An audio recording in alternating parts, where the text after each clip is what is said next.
Hi అండి, నమస్తే. Welcome back to our channel Ganasri recipes.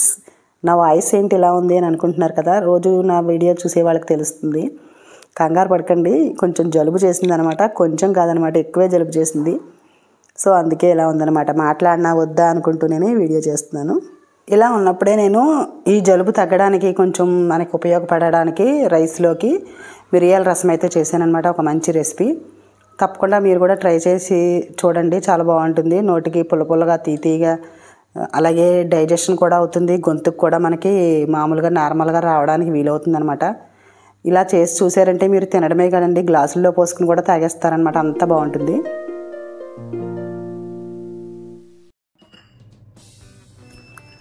ముందుగా కొద్దిగా చింతపండు తీసుకుని నానబెట్టుకోండి. నిమ్మకాయ సైజ్ అంతా, చిన్న నిమ్మకాయ సైజ్ అంతా ఎక్కువ అవసరం లేదు. వాటర్ వేసుకుని నానబెట్టుకుంటే నానుతూ ఉంటుంది. ఇప్పుడు ఇందులోకి మనం మిరియాలు వేసుకుందాము. ఒక చిన్న టీ స్పూన్ ఉంటుంది కదా, ఆ స్పూన్ తోటి ఒక స్పూన్ వరకు మిరియాలు వేసుకోవాలి. అలాగే ఒక 5-6 వెల్లుల్లి రెబ్బలు, అలాగే ఒక స్పూన్ వరకు జీలకర్ర వేసుకుని కొంచెం కచ్చా పచ్చాగా దంచుకోవాలన్నమాట.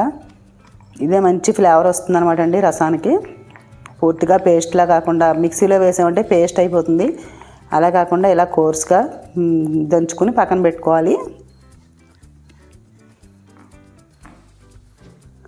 చూసారు కదా, ఇలాగనమాట.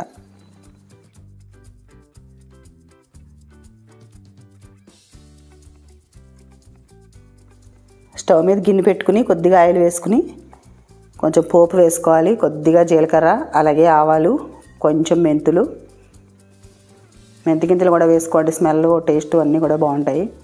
అలాగే 1 లేక 2 ఎండుమిర్చి వేసుకుని కొంచెం వేయించుకోవాలి.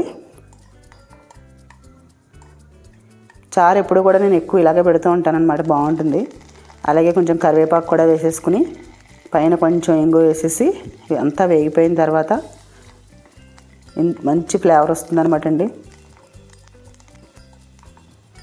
ఇప్పుడు ఇందులోకి ఒక టమాటో చిన్న చిన్న ముక్కలుగా కట్ చేసి వేసుకున్నాను. టమాటాలు ఆప్షనల్ మాత్రమే, మీకు ఇష్టమైతే వేసుకోండి, లేదంటే టమాటాలు వేయకపోయినా పర్వాలేదు. టమాటా వేసేసిన తర్వాత ఇలా కొంచెం వేయించేసుకున్నాక చింతపండు పులుసు తీసుకుని రెడీగా పెట్టుకోవాలి. ఇందులో ఉన్న ఈ పిప్పంతా తీసేసి చింతపండు పులుసు తీసుకుని ఇందులో కొంచెం వాటర్ కూడా మిక్స్ చేసుకోవాలన్నమాట. ముందుగా నానబెట్టుకుంటే తొందరగా అవుతుందన్నమాట మనం రసం తయారు చేసుకునేటప్పుడు. ఒక 10 నిమిషాల ముందు చాలండి, మరి ఎక్కువసేపు ఏమీ అవసరం ఉండదు. ఇందులో ఇంచుమించుగా వాటర్ అయితే నేను ఒక 2 గ్లాసులు వేసానమాట చింతపండుకి. అంటే 1/2 లీటర్ కంటే కొంచెం ఎక్కువే వాటర్ వేసుకోవాలి. ఇలా టమాటాలు వేగేటప్పుడే ఇందులోకి ముందుగా మనం క్రష్ చేసి పెట్టుకున్న మిరియాలు, అలాగే వెల్లుల్లి, జీలకర్ర పేస్ట్ ఉంది కదా, అది వేసుకోవాలి. అది కొంచెం జస్ట్ అలా వేగిన తర్వాత ఈ చింతపండు వాటర్ అంతా వేసేసుకోవాలి. ఇంచుమించుగా ఒక 1/2 లీటర్ పైనే వాటర్ వేసాను నేనైతే. ఇందులోకి పసుపు, ఉప్పు సరిపడినంత వేసేసుకుని, అలాగే కొంచెం ధనియాల పొడి వేసాను అనమాట. కొత్తిమీర కూడా వేసేసుకుని కొంచెం టేస్ట్ కోసం బెల్లం వేసుకోవాలన్నమాట. బెల్లం వేస్తేనే బాగుంటుంది టేస్ట్. కొంతమందికి అసలు బెల్లం ఇష్టం లేకపోతే మానేయండి, వేసుకోవడం పర్వాలేదు.